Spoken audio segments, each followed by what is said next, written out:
tidak ahli Al-Quran yang tidak mau tidak mengamalkan apa yang ada di dalam Al-Quran. Misalnya gini, di situ itu manqor Al-Quran, seseorang yang membaca Al-Quran, maksudnya itu bukan yang membaca dok, tapi yang hafal, yang belajar. Misal pun seorang hafid tapi kelakuannya tidak mencitrakan apa yang ada di dalam Al-Quran itu, maka akan di sini Al-Quran hanya ditaruh di belakangnya tok, jadi hanya gue pantas-pantas tok, jadi tidak bisa mengamalkan Al-Quran. Mending kita cuman ya jarang, nah iso sering membaca ya, tapi kita sering mengamalkan ya apa yang ada di Al-Quran. Yang dihalalkan ya kita menghalalkan, ya di Al-Quran mengharamkan ya kita mengharamkan. Jangan malah yang di Al-Quran dihalalkan malah diharamkan, itu kan. Lanjut, bismillahirrahmanirrahim. Sekarang kita pasal yang baru, yaitu tentang wudhu dan sholat. Bismillahirrahmanirrahim. Ini sudah punya PDF-nya ya, jadi biar bisa nyemak. Kalau enggak ya bisa di-share di sini. Kalau sudah punya ya silakan nyimak di PDF-nya, atau bahkan beli kitabnya ya monggo, lebih bagus. Karena biar membekas ilmu itu kan dicatat, itu kan ilmu itu harus ditulis atau dicatat, karena ilmu ibarat burung yang keliaran, kalau tidak dicatat ya terbang, hilang. Lanjut, bismillahirrahmanirrahim. Qala Nabi alaihi salatu wassalam, ngendikan kanjeng Nabi Muhammad SAW, ya Ali, istaqsi isbagul wudu'i fa innahu syartul iman fa inna tawaddu'ta fala tusrif fil ma'i fa idza farugta min tuhrin faqra inna anzalnahu fi lailatul qadr min ba'di ghusli qadamaini asyara marratin farijilahu hammaka. Ya Ali, sempurnakanlah wudhumu, karena wudhu itu syarat atau sebagian dari iman. Jadi silahkan wudhu itu disempurnakan. Misalnya membasuh lengan, itu harus sampai sini, jangan segini dok, nah ngirit air masuk perakan aku sempurna sampai sini. Wajah pun sama, hati mas sidik dok, rai dok meripat, jangan, tapi harus menyeluruh dari sampai sini ya ke sini. Nah itu sebelum ngaji gini wudhu ya, biar ini nanti ada keterangannya nanti. Jadi harus syarat-syaratnya, rukun-rukunnya harus terpenuhi, karena itu sebagian dari iman. Fa'inal tawaddu'a fala tusriful mi'a. Dan ketika engkau menggunakan wudhu, ketika wudhu itu jangan boros-boros. Menggunakan airnya jangan boros-boros. Tadi ojo kesidian, tapi juga ojo boros. Cuma yang Indonesia kan banyu kan, wah, turah-turah melimpah ruah ya. Terus kita memakai sakar pidi, jangan, karena pemborosan itu sifatnya setan. Terus faida farukta, maka tatkalane us rampung ketika selesai wudhu, maka baca inna anzalna fi lailatul qadr. Wis hafal ya inna anzalna itu. Jadi baru wudhu, setelah baca doa wudhu itu asyhadu alla ilaha illallah, asyhadu anna muhammadan abduhu wa rasuluh, dan seterusnya itu sampai selesai itu. Kemudian baca inna anzalna fi lailatul qadr. Terus membaca setelah membasuh kaki, jadi setelah selesai wudhu ya. Berarti berapa kali? 10 kali. Maka Allah akan ngilangi kesusahan kita. Nah, jadi ketika kita sudah wudhu, habis wudhu, langsung baca inna anzalna, boleh baca doa wudhu dulu, lebih bagus. Jadi setelah wudhu terus baca inna anzalna 10 kali. Insya Allah kesusahan-kesusahan kita akan diangkat oleh Gusti Allah. Coba saja. Nek tidak terbukti, tapi mungkin kanjeng Nabi bakal bakal ngapusi, pasti hati kita akan merasa tenang. Terus pasal poin selanjutnya atau nasihat selanjutnya, bismillahirrahmanirrahim. Ya Ali, idza farugta minat toharoh fahud ma'an wamsah yadaika raqobataka wa qul subhanaka Allahumma wa bihamdika asyhadu an la ilaha illa anta wahdaka la syarikalah astaghfiruka wa atubu. Hei Ali, ketika kamu sudah selesai dari sesuci, dari wudhu, maka mengambillah banyu, jadi mengambillah banyu terus wamsah, usaplah dengan kedua tanganmu di hulu di sini. Jadi setelah kita wudhu, tadi kan ada setelah kita wudhu harus baca inna anzalna 10 kali. Ini juga bisa setelah wudhu terus sudah selesai kan, sudah berdoa, terus tangan ini kasih air, diusapkan gini, terus diusapkan di sini, di rokobah. Rokobat itu gulu, jadi kita ini.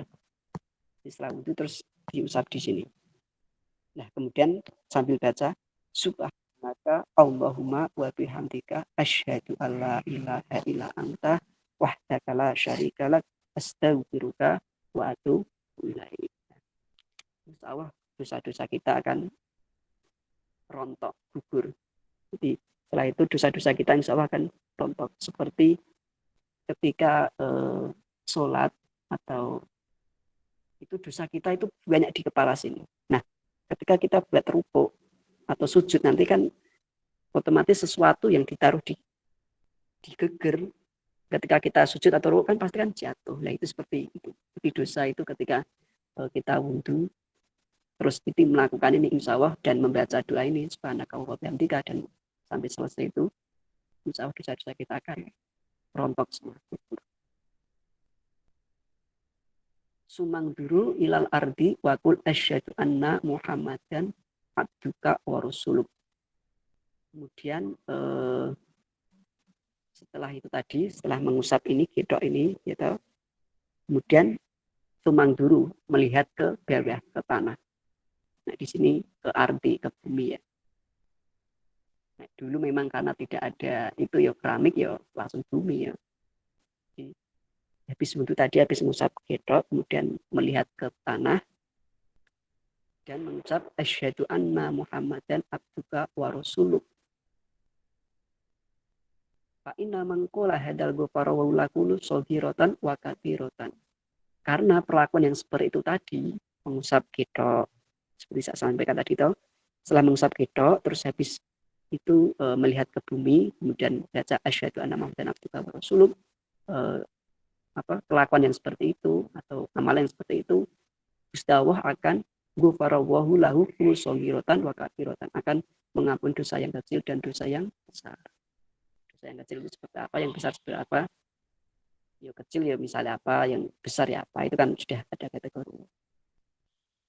Karena kita tidak bisa lepas dari yang namanya dosa. Misalnya seperti ini. Ini ada Udin ini ya.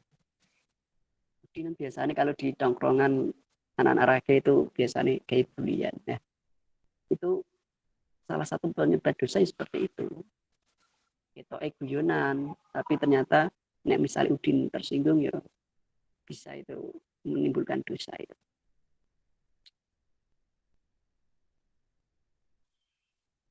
Lanjut, bismillahirrahmanirrahim.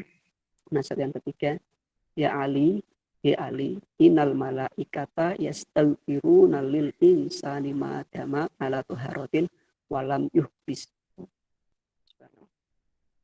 Ya Ali, sesungguhnya malaikat akan memintakan ampun kepada manusia ketika manusia itu madama, melanggengkan dengan wudhu sebelum dia suhdis itu sebelum hadas atau sebelum batal. Jadi ketika kita sedang mempunyai wudhu, itu malaikat memintakan ampun. Selama belum batal itu malaikat masih memintakan ampunan kita. Jadi memintakan ampunan kepada Allah, memintakan ampunan kita kepada Allah.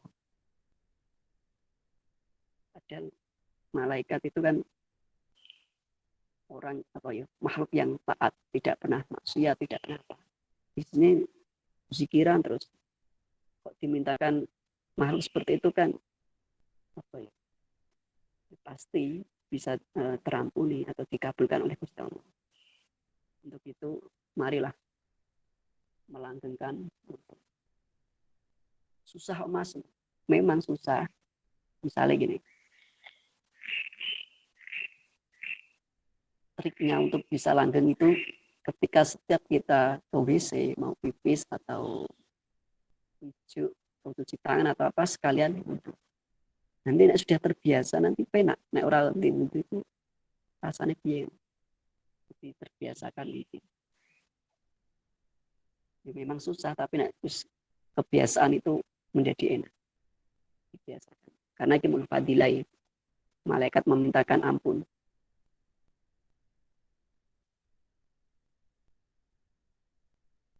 Bismillahirrahmanirrahim. Nasihat keempat, ya Ali, ya Ali, man igtasala yaumal jum'ati ghafarallahu lahu ma baina jum'ati ilal jum'ati wa ja'ala dalika tawaban bi qabrihi wa taqwa ala li janihi. Ya Ali, barang siapa yang mandi di hari Jumat, maka Allah akan mengampuni dosa-dosanya dari Jumat ini, misal ini kan dari Jumat ini hingga Jumat selanjutnya, dan Allah akan menjadikan mandi tadi mandi dari Jumat itu menjadi pahala di dalam kuburnya, menjadi pahala ketika di dalam kubur. Terus wasakulala min zanihi, dan membuat berat di timbangannya nanti di yaumul hisab. Jadi ketika kita ini biasanya bukan untuk cowok tok ya, cewek juga bisa mengambil kesunahan ini. Jadi ketika hari Jumat mandi, kemudian Jumatan, maka Gusti Allah akan mengampuni dosa-dosanya di hari Jumat itu hingga Jumat ke depan. Dan Allah akan menjadikan mandi itu tadi menjadikan ganjaran di alam kuburnya. Dan Allah akan memberatkan timbangannya nanti di yaumul hisab. Apa ya? Padahal sepele ya, cuman hadis ya. Tapi fadilahnya sangat banyak. Nah untuk itu tadi hari Jumat yang mandi, terus Jumatan, terusnya yang lanang ya, laki-laki, terus sahabat, dosa-dosamu akan diampuni sampai Jumat depan. Penak toh? Hadis tok padahal. Nah ini iso gawe dalil kanggo sing sing males mandi. Biasanya kan api sidik rasa hadis ah. Ini bisa menjadi dalil ini. Jadi ketika hari Jumat mandi, maka Gusti Allah akan mengampuni dosa-dosa kita dari Jumat ini hingga Jumat depan, dan menjadikan mandi tadi sebagai ganjaran di alam kubur nanti. Dan Allah akan memberatkan timbangannya di yaumul hisab.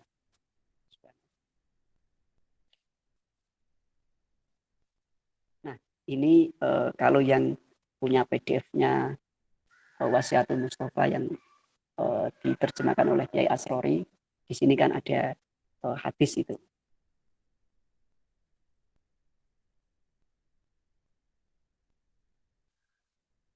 Bentar,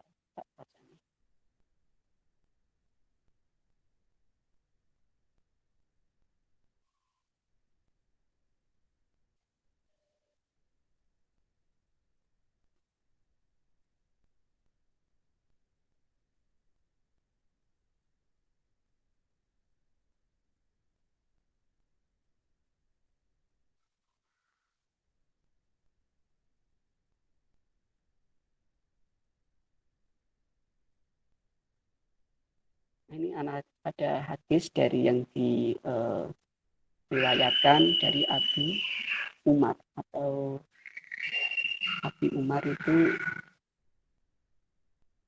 sahabat Umar bin Khattab.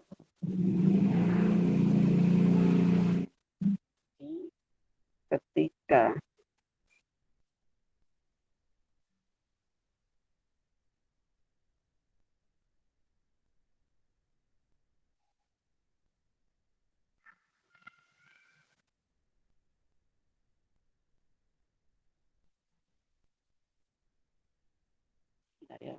banyak episode. Oh, jadi ketika ini konteksnya hari Jumat ya, jadi setelah subuh, nah, itu malaikat berkumpul di suatu tempat, itu Jabal Qaf, itu luasnya itu sehingga apa ya, di Jabal Qaf itu luasnya 7 kali bumi. Nah, itu Jabal Qaf itu semuanya dipenuhi malaikat, hingga jarum kecil itu jatuh gini itu nggak bisa karena saking penuhnya oleh malaikat. Nah, semua malaikat itu memintakan ampun kepada manusia ketika manusia tadi selepas habis sholat subuh, jadi jamaah subuh, kemudian sampai menjelang berjumatan, itu memintakan ampun kepada manusia yang manakala manusia itu sudah mandi, terus menyiapkan untuk sholat Jumat. Masya Allah. Ini hadis ini pasti benar. Ini yang beruntung yang menyiapkan Jumatan. Takmir masjid itu termasuk saya ya. Sangat beruntung sekali dimintakan ampun oleh miliaran malaikat.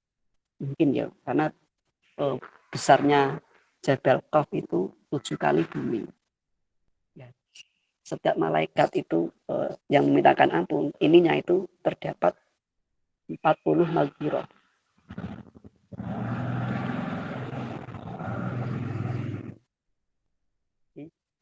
40 kebaikan. Jadi setiap malaikat itu membawa di tangannya 40 kebaikan. Dan banyaknya itu tadi 7 kali bumi, kemudian itu penuh sama malaikat, sehingga jarum jatuh gini tuh nggak bisa. Bukan berarti sangat banyak. Terus nasihat selanjutnya, Bismillahirrahmanirrahim. Ya Ali, alaika bisiwak, fafihi arba'atun wa isyruna fadilatan bidini wal badan. Ya Ali, tunaikanlah dengan siwak. Jadi siwakan, siwak itu seperti ini. Kebetulan saya punya. Ini namanya siwak. Ini barang kaji Nabi itu apa ya? Nah, kalau di Ali ketepana, jadi laksanakan siwakan ini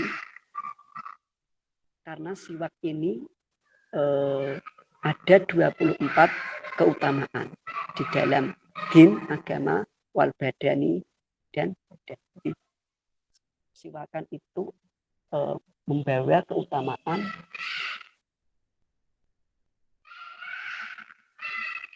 24 kebaikan di dalam agama dan badan. Pengen silakan cari jurnal yang berkaitan tentang siwak. Itu ada banyak sekali, termasuk kesehatan gigi, karena gigi itu kan banyak saraf-saraf yang terdapat di gigi. Nah, di gigi ini bisa ada saraf, kalau digosok ini, dipakai siwak ini, nanti bisa membuat kesehatan atau apa ya, kenormalan atau sirkulasi di gigi ini bisa sehat. Nah, saraf di gigi ini sehat, insya Allah otomatis badannya juga sehat. Kayak gini, jangan jadikan siwak ini sebagai alat ganti gosok gigi yang sekarang kita sering pakai itu ya. Tetap kita gosok gigi, karena gosok gigi itu kan ya kita sudah kebiasaan dari kecil gosok gigi. Nah, itu kalau nggak gosok gigi ya tetap mampu apa-apa. Nah, siwak ini cuman sebagai apa, pelengkap untuk beribadah, laksamana ibadah. Karena ketika sholat, sebelum sholat terus memakai siwak dulu, itu pahalanya ada tersendiri. Lebih apa ya, ada pahala tersendiri untuk yang bersiwakan. Karena siwak ini kan sunnah. Nanti ada keterangannya lagi nanti. atau banyak hadis yang mengatakan seperti ini. Dan ada 3 yang sering dilakukan Kanjeng Nabi, yaitu siwakan, kemudian sholat witir, kemudian yang ketiga itu apa ya, kok lupa saya ya. Oke, ada 3 yang pertama itu siwak, terus sholat witir, yang ketiga saya lupa. Nanti kalau ingat tak sampaikan. Beli murah, ini saya beli itu 4.000, panjangnya itu segini, terus tak potong jadi 3. Ini berarti 3 kali ini ya, ini itu 4.000. Saya beli di Shopee, enak, baunya wangi.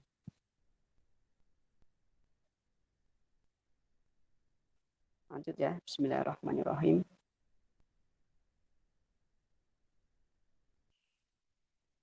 Ya Ali alaika bisolati fi auqatiha fa innaha rasul kulli fadilatin wasanamu kulli ibadah. Ya Ali, kerjakanlah sholat 5 waktu pada waktunya, tapi tepat waktunya, karena sesungguhnya sholat itu menjadi puncak segala ibadah. Yo, itu kan ada hadis tersendiri toh, sholat itu cagai agama, tiangnya agama. Jadi sholat 5 waktu ya di sini ya, bukan sholat toh. Ketepano itu maksudnya bukan jalankan, tapi dirikanlah. Dirikanlah itu ya berarti terus. Nah, teman jalankan kan, misalnya sholat asar, ya wes sholat asar dan kok maghrib ora. Nah, Kanjeng Nabi ngai kata itu pakai alaika atau tepana, atau tunaikanlah. Itu berarti ya terus, jadi orang mau sewaktu itu tok, misalnya sholat subuh atau sholat asar tok, sholat maghrib tok, bukan, tapi terus tunaikan, dirikanlah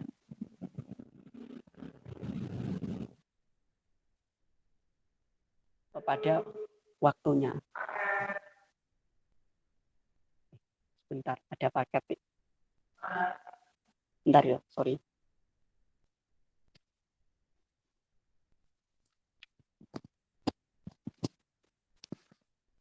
Paket untuk siapa, Mas?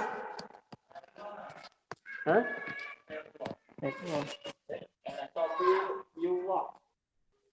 Jadi bukan? Buatan. Ya, kenapa sih?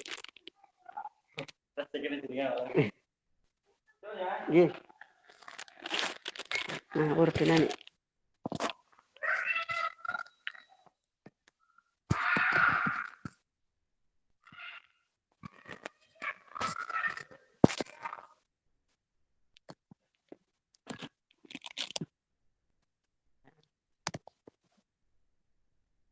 Sorry ya, no paket.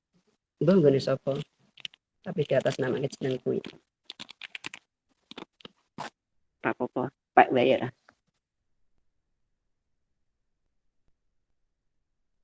Ganti no. Oh, sholatlah pada waktunya.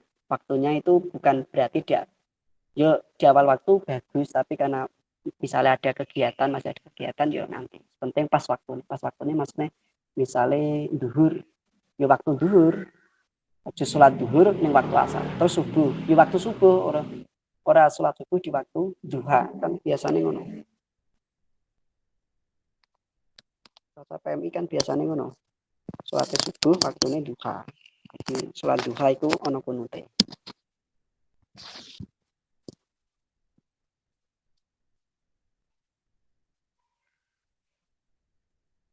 Bismillahirrahmanirrahim. Terus ayat selanjutnya. Ya Ali, tamanna Jibrilu ayyakuna min banaya Adama lisaf'i hisolin sholawatil khomsi ma'al imami wa mujalasatil ulama wa iyadatil marid wa tasji'il janazah wa sakil ma'i wa sulhin bainal isnaini wa ikramil jari wal yatimi fahris ala dalik. Di Ali, malaikat Jibril itu berharap tamanna itu berharap sing ora bakal terjadi. Jadi ngayal lah biasanya tamanna itu. Jadi ono nek ning fikih itu fikih apa ning nahwu itu ada tamanna dan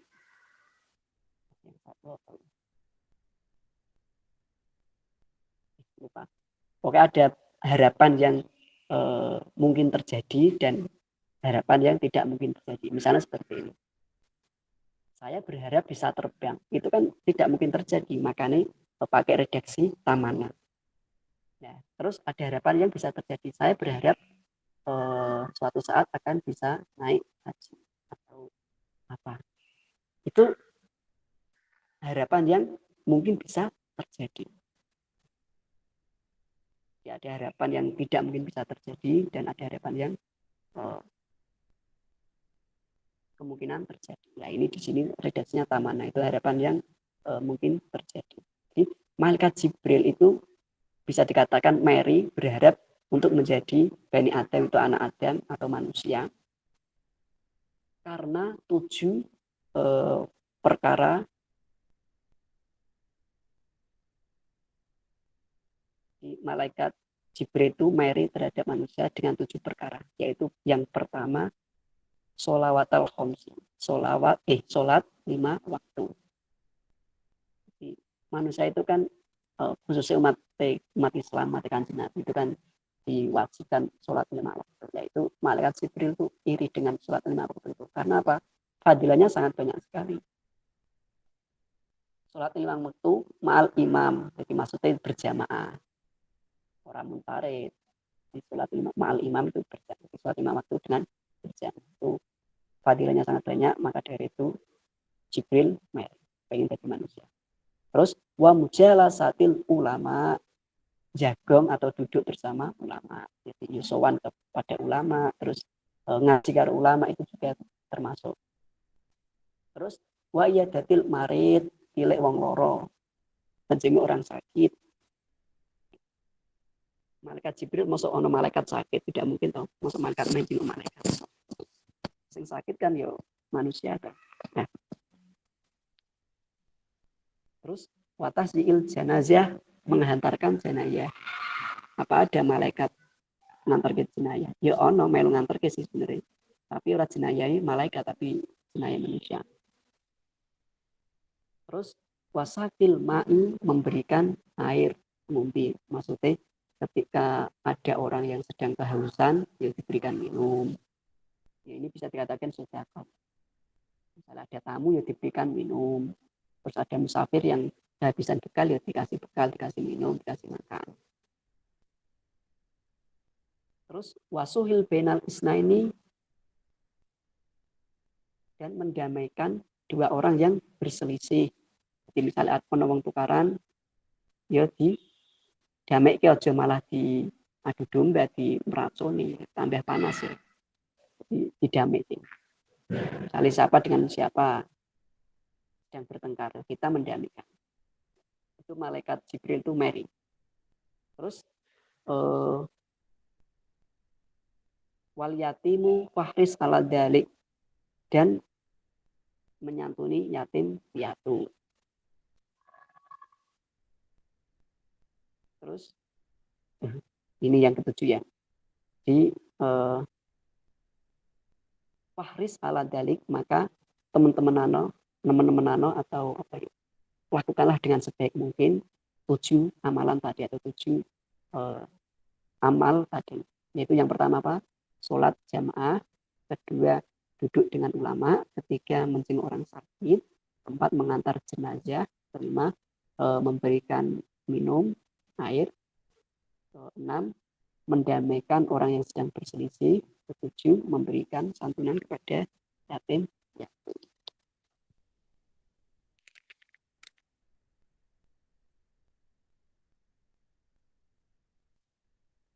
Bismillahirrahmanirrahim.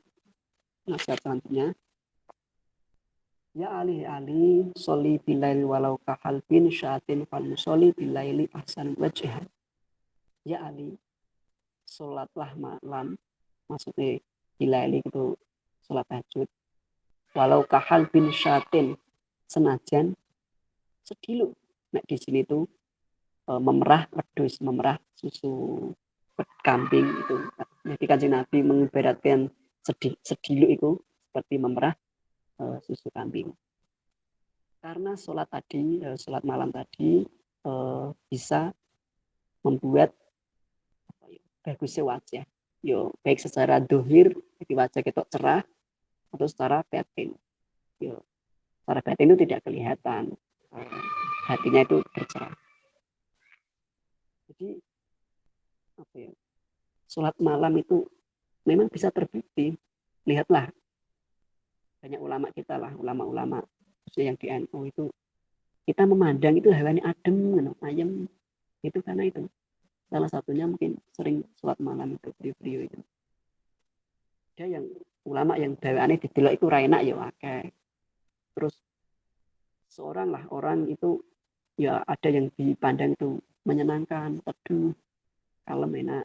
Ono sing didelok itu hewane jengkelin ya ono. Jadi, mungkin ini salah satu bisa meneduhkan wajah ini ya dengan sholat malam ya.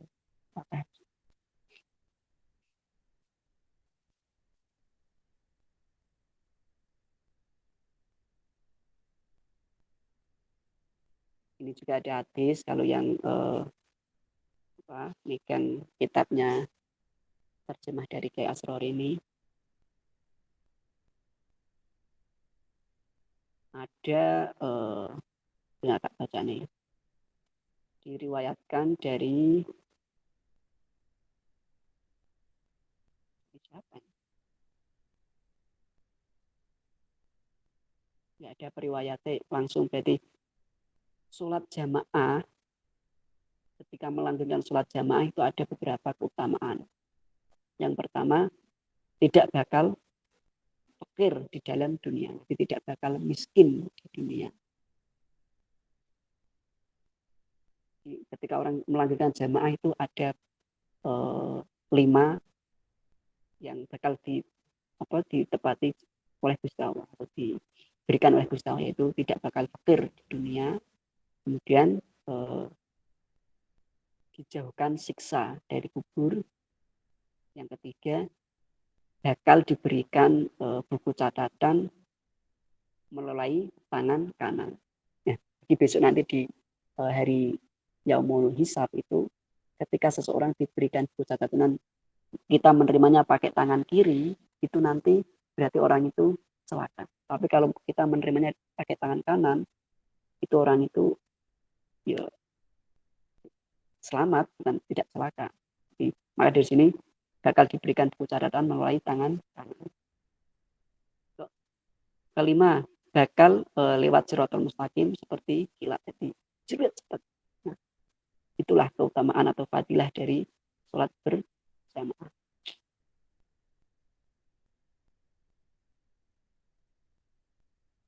Terus ini juga ada hadis yang diriwayatkan dari Aisyah atau istrinya Kanjeng Nabi.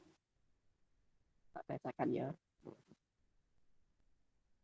Bismillahirrahmanirrahim. An Aisyah radhiyallahu anin Nabi sallallahu alaihi wasallam, jadi dari Aisyah dari Kanjeng Nabi, anau qala salah satun alayya faridotun wa sunnatun lakum witru wasiwak wa qiyamul lail. Ada 3 yang, nah ini loh, yang tidak sampaikan tadi loh, ada 3 tadi loh.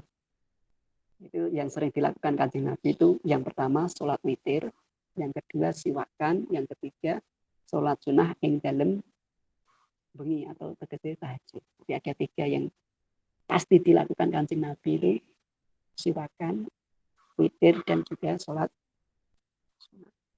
Nah, ini berkaitan tentang witir ya. Belum lanjut poin selanjutnya atau nasihat selanjutnya itu tentang witir. Sholat witir itu kan mesti ganjil-ganjil ya. Yang paling banyak ya 11, paling sedikit ya cuma 1. Nah, ini trik untuk sholat witir itu sholat penutup sholat. Sholat witir itu sholat penutup sholat. Trik untuk langgeng sholat witir itu seperti ini. Ini saya dari guru saya. Ya, saya dulu di pondok itu mengajarkan nek misal awakmu khawatir ora iso tangi tahajud itu sholat witir bar isya. Jadi bar ba'diyah isya itu langsung ditambah sholat witir sak rakaat atau telung rakaat. Karena sholat witir penutup sholat. Trik seperti ini nek Sayyidina Abu Bakar As-Siddiq itu tadi triknya itu sholat witir ketika habis sholat isya. Jadi langsung.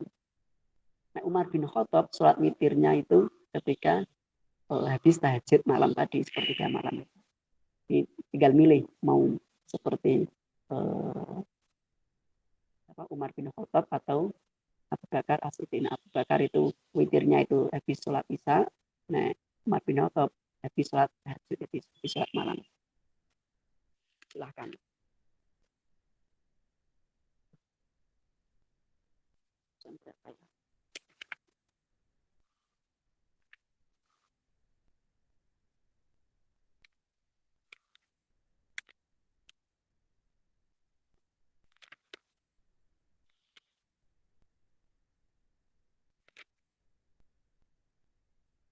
Lagi, dua nasihat lagi. Bismillahirrahmanirrahim. Ya Ali, ya Ali, idza kabarta li sholatil fafarij asofi'aka warfa' yadaka hadwa mankibaika wa idza kabarat tafadhu yaminaka ala shimalika tahta suratika wa idza raka'ta fadhu yadaka ala rukbatika fafarij baina asofi. Ya Ali, ketika kamu takbir dan sholat itu kan takbiratul ihram, maka renggangkanlah dirijimu. Jadi takbir itu ojo ngene. Ketika takbir itu Allah rada direnggang ini. Pas incar telinga kene, pas duduk ini. Gini ya. Kira renggang. Ojo ngene. Atau ojo ngene. Tapi pas incar telinga, pas pundak ini, dirijine direnggang sithik. Atau ojo renggang-renggang ini. Cukup ini. Allah Akbar. Pas takbiratul ihram itu seperti itu.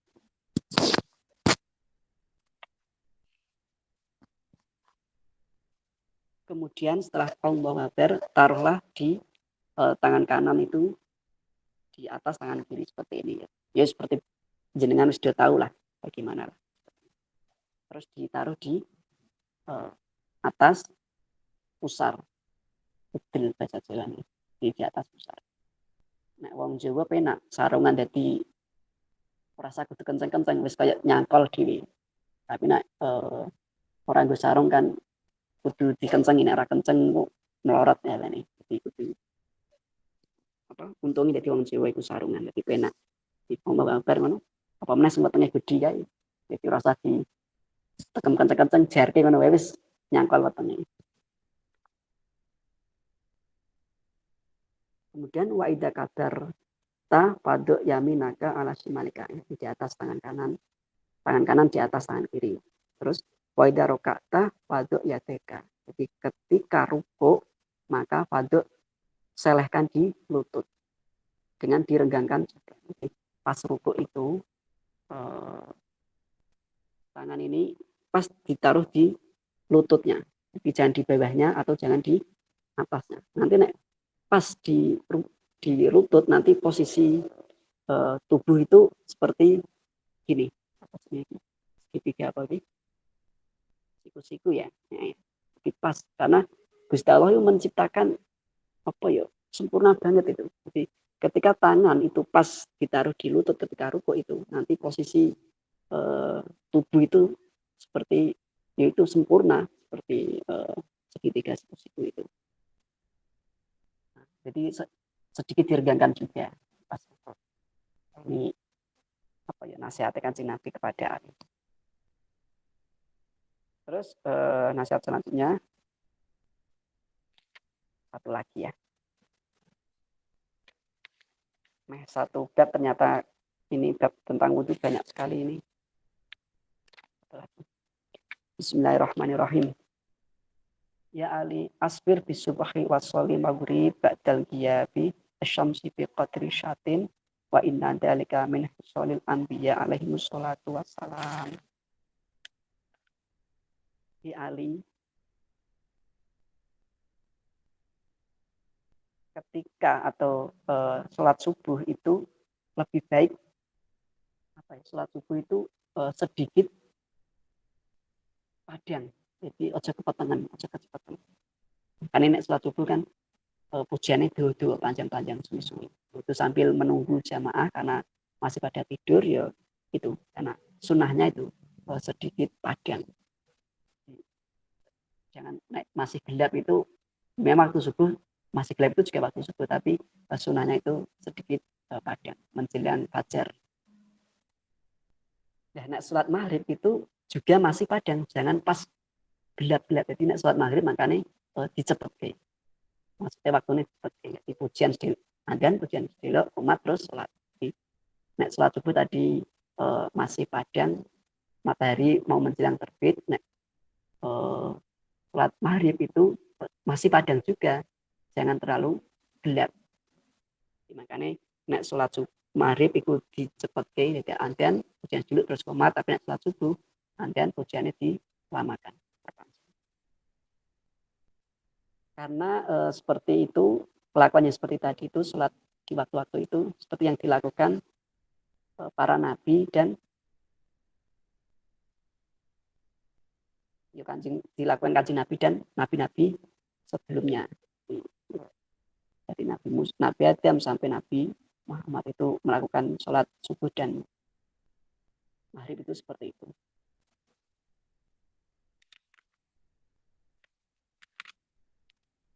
Satu lagi apa udah?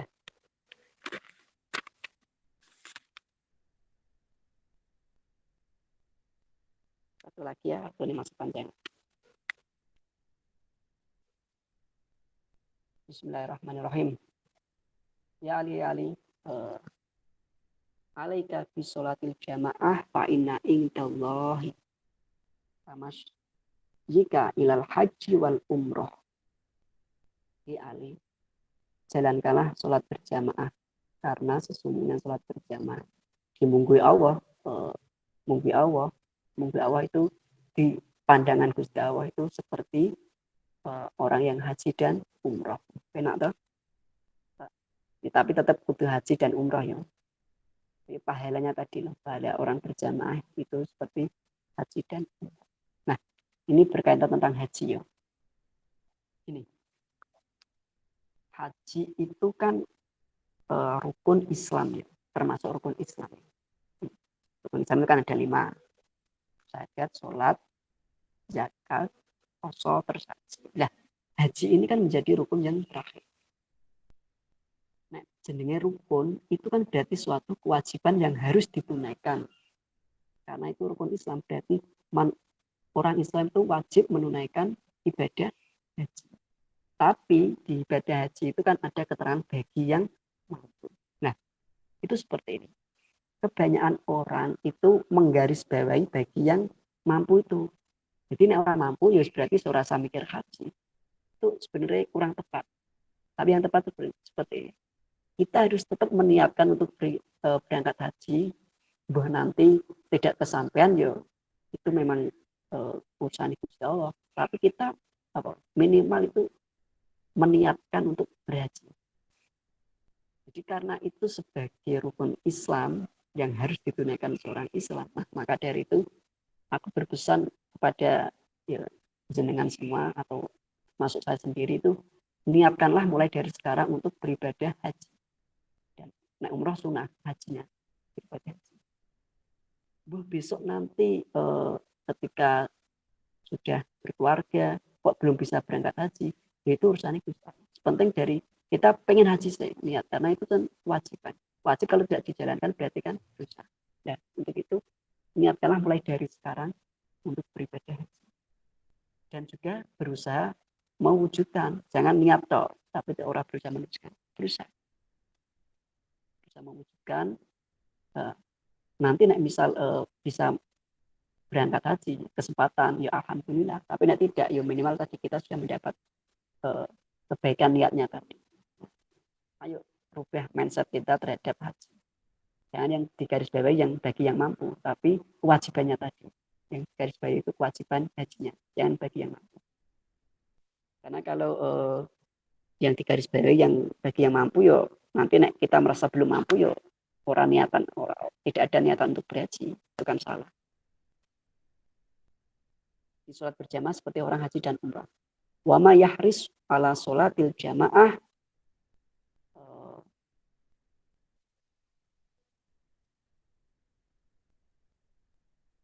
tidak ketika seseorang rojul itu tidak teman-teman dalam menjalankan sholat berjamaah, maka Allah akan wamah yahris lan ora nemen-menano ala sholat ing atase sholat bal jamaah dengan kali berjamaah ila rojulun kejaba wong lanang mukminun kang mukmin qad ahadallahu kang nemen-nemen demen ing rojul sapa Allahu Gusti Allah. Nek jenengan dalam sholat berjamaah pasti jadi qad ahabba Allah akan demen juga pada jenengan. Ini di sini kan rojulun, ini bukan kanggo wong lanang tok, ya kanggo wong wedok juga. Nek jenengan seneng sholat berjamaah, nemen-nemeni sholat berjamaah, Gusti Allah juga akan seneng terhadap jenengan.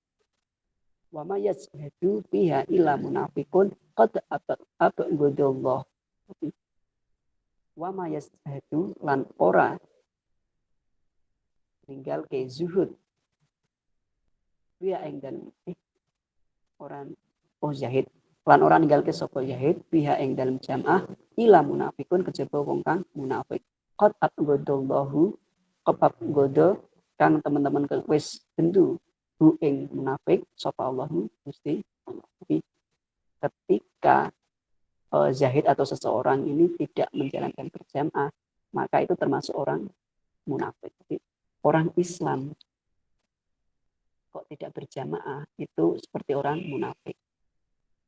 Nah, orang munafik itu qad abghadallahu maka dibendu atau dinusoni oleh Gusti Allah. Nah, untuk itu saya berpesan bagi sahabat-sahabati silakan sebisa sempatkanlah berjamaah. Nek memang sibuk ya tidak apa, nanti bisa penting sholat itu loh, kewajiban sholat jangan sampai bolong-bolong man-man. Karena mumpung kita masih sehat, masih muda, masih kuat untuk menjalankan ibadah, yuk dilaksanakan. Masa mau menunggu tua, menunggu renta kan? Nanti sudah renta, rosol-rosol karena badannya bisa sehat. Mumpung sekarang masih muda, masih fit, masih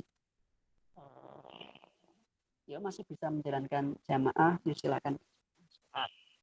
Yuk itu intinya jangan sampai meninggalkan sholat itu karena kewajiban sholat jamaah itu kan.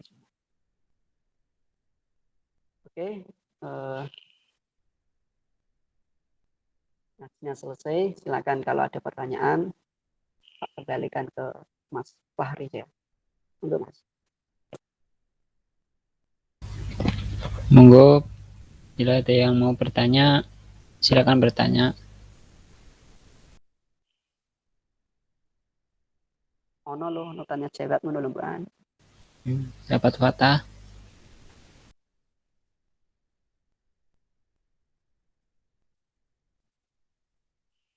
Sahabat Udin.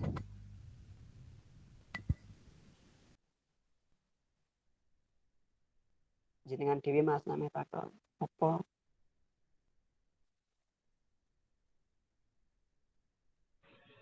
Izin masuk, sahabat Fariza. Mas Safi izin bertanya, kenapa kok sholat witir itu harus ganjil? Witir kan artinya ganjil. Tak kembali ke Mas Fahriza dulu ya.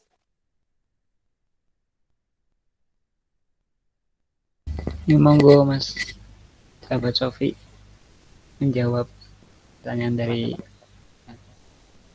ya. Witir kan artinya ganjil. Nah, witir itu besar. saya itu pernah dengar Mas Sofi kalau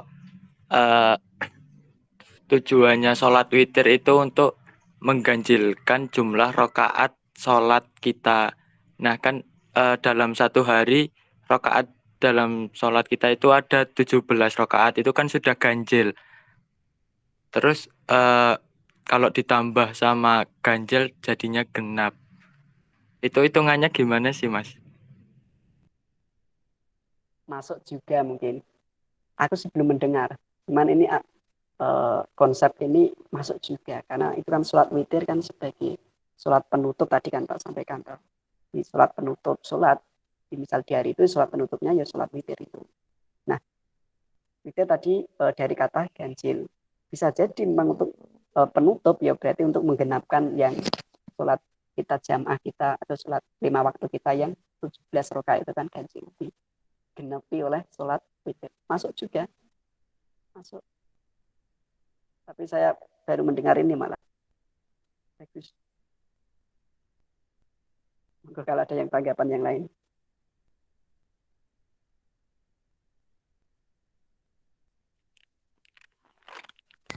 Monggo sahabat Ja'far, sahabat di Ida, sahabat di Vio, atau sahabat di Farida, sahabat Udin mungkin.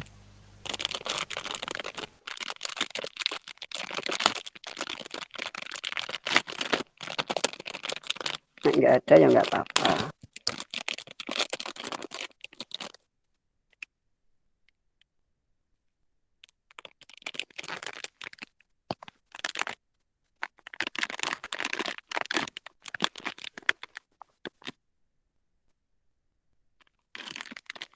Cukup. Cukup ya nggak apa. Mungkin sudah cukup. Wah, ini kayak masuk itu juga ini. Izin masuk sahabat. Monggo. Saya mengajukan saudara Amin untuk mengajukan.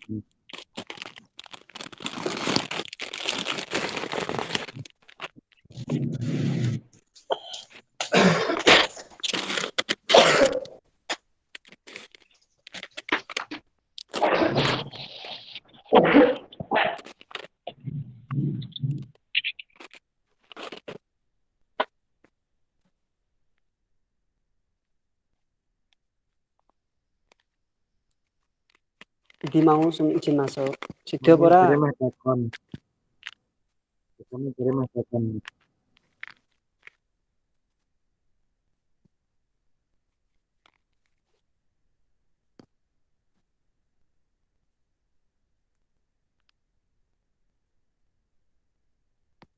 Sido ora?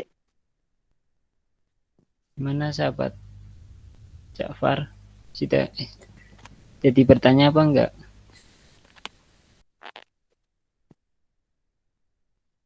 Oh, ngilang. Ya nak tutup ya.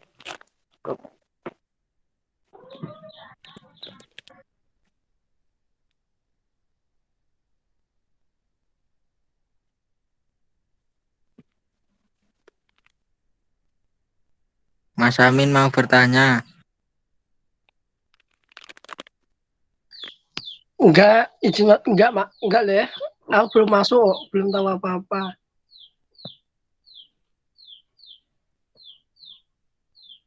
Kalau nggak ada ya selesai.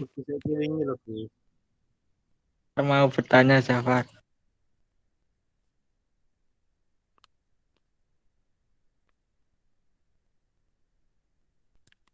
Oh iya, jadi gini Mas Afi. Sebelumnya suara saya kedengaran apa enggak? Ya. Halo? Kerungu. Masuk. Sebelumnya apakah suara saya kedengaran?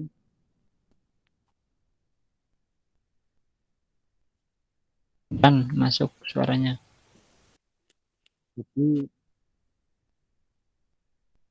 kan katanya sholat itu mempunyai salah satu fungsi untuk apa namanya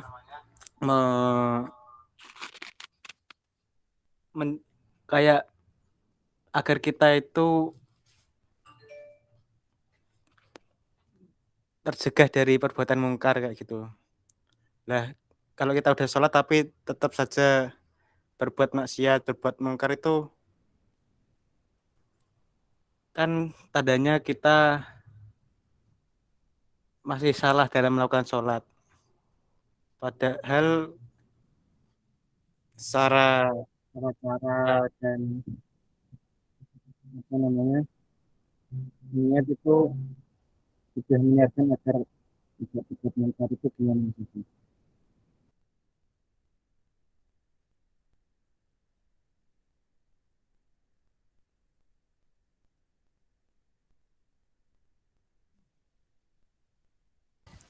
Gimana sahabat Jafar, kurang jelas suaranya. Mas Sofi wes leave.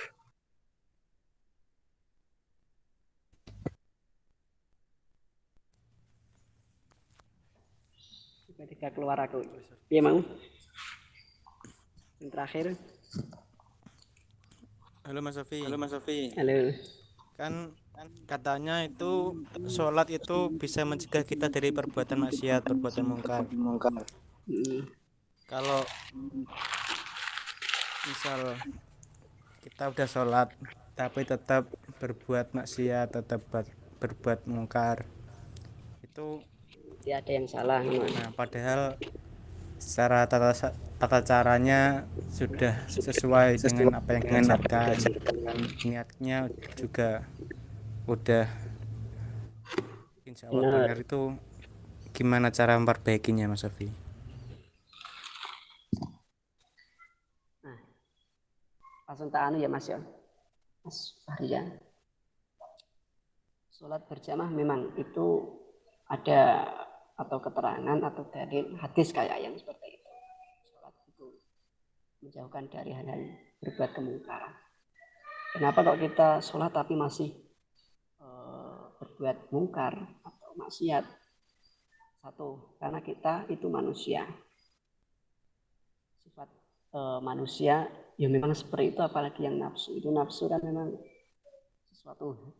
Nek jenengan bisa mengendalikan nafsu itu, ya Kanjeng Nabi juga pernah ngendikan tuh perang Badar bulan puasa, panase kaya ngono dengan jumlah orang muslim itu 300-an, jadi kafir itu 1000. Itu kan selisih banyak banget.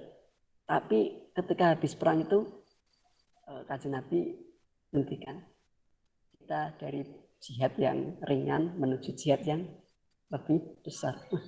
Padahal jihad seperti itu kan sudah berat itu, tapi mungkin Kanjeng Nabi itu jihad yang ringan dibanding jihad yang ini, yang jihad yang dimaksud besar ini jihad yang melawan hawa nafsu diri sendiri.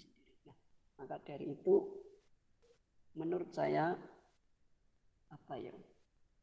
Itu ya suatu kewajaran bagi manusia umum ya, manusia awam seperti kita ini masih sholat tapi masih juga maksiat juga jarang. Itu menurut saya karena kita ada di manusia.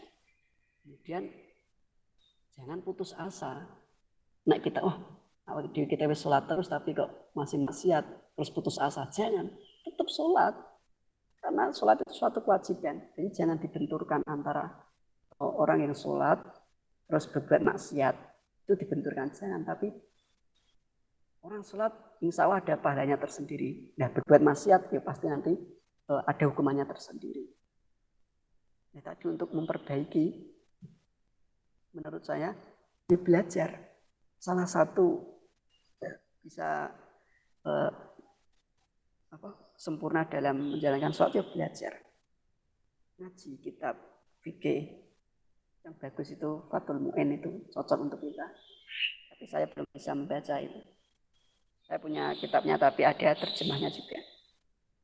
Baca tata cara yang bagus bagaimana agar bisa khusyuk itu seperti apa. Tuh belajar dan juga usaha. Intinya kalau kita sebagai manusia wajar-wajar saja. Sholat tapi maksiat ya wajar karena itu tadi manusia. Kemudian jangan putus asa, tetap dilakukan dan juga berusaha untuk mengurangi itu, ditobat itu. Ketika kita maksiat, kok ora tobat itu, jadi kita dosa 2 kali.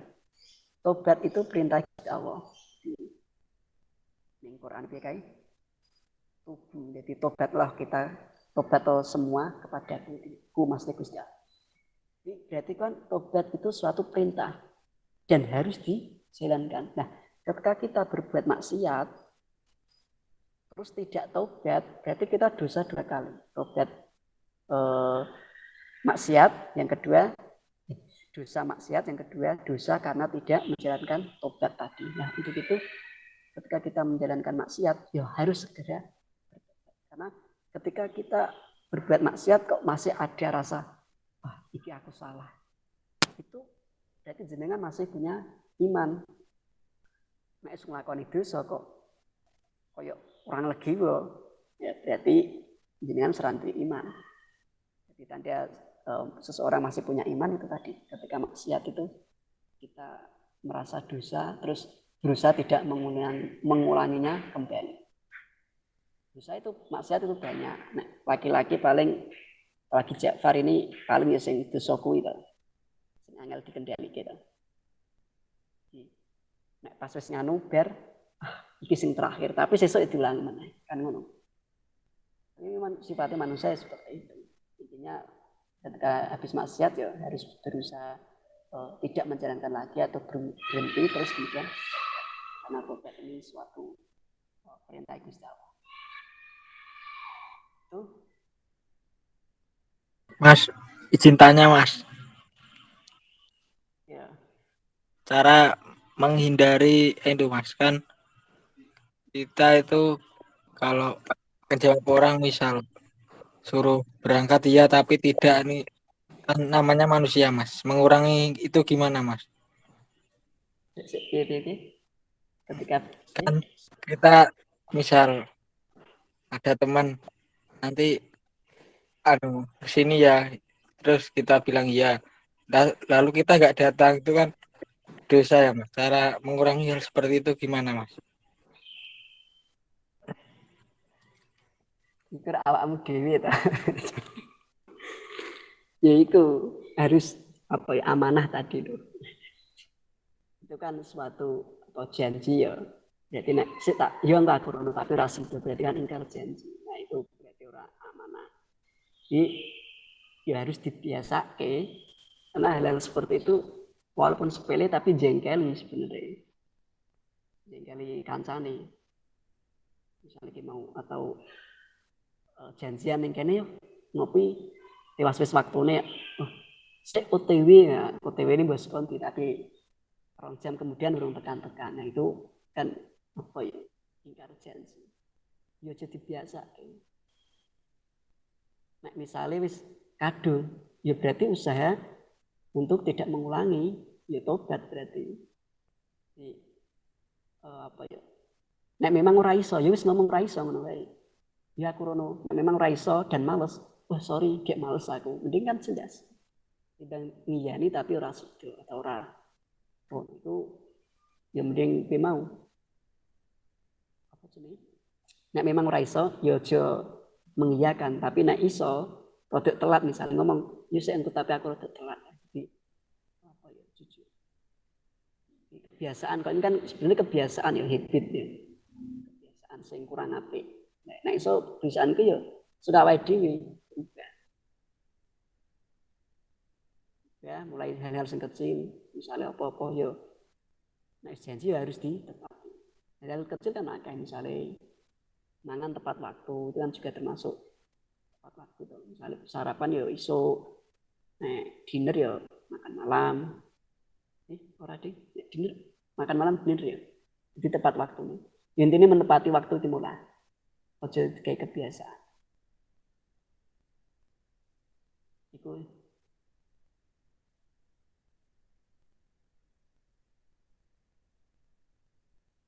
Wes kan ana.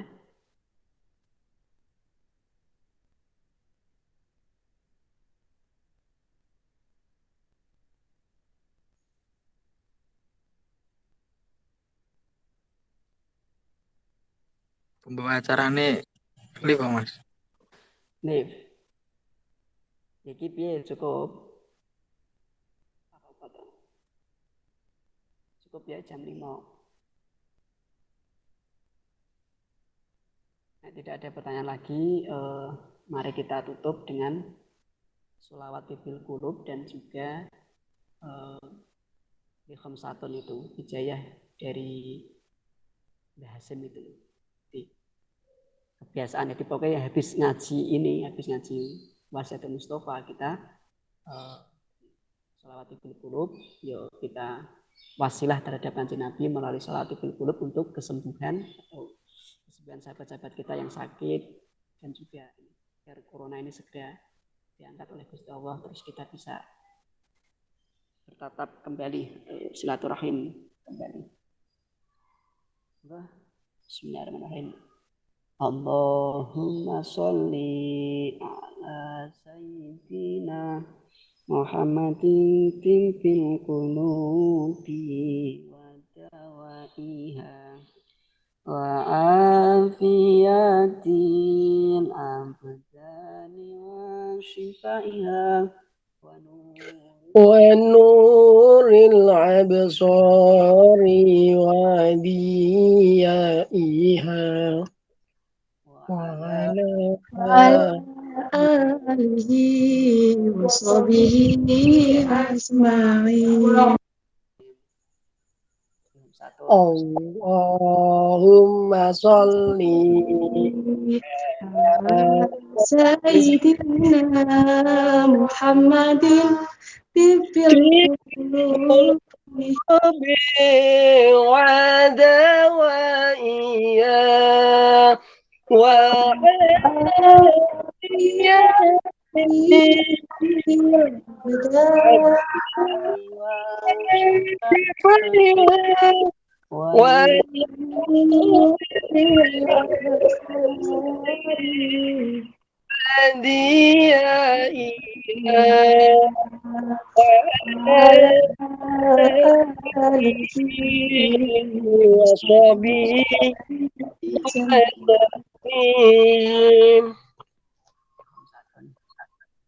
Khamsatun utfi biha haral waba'i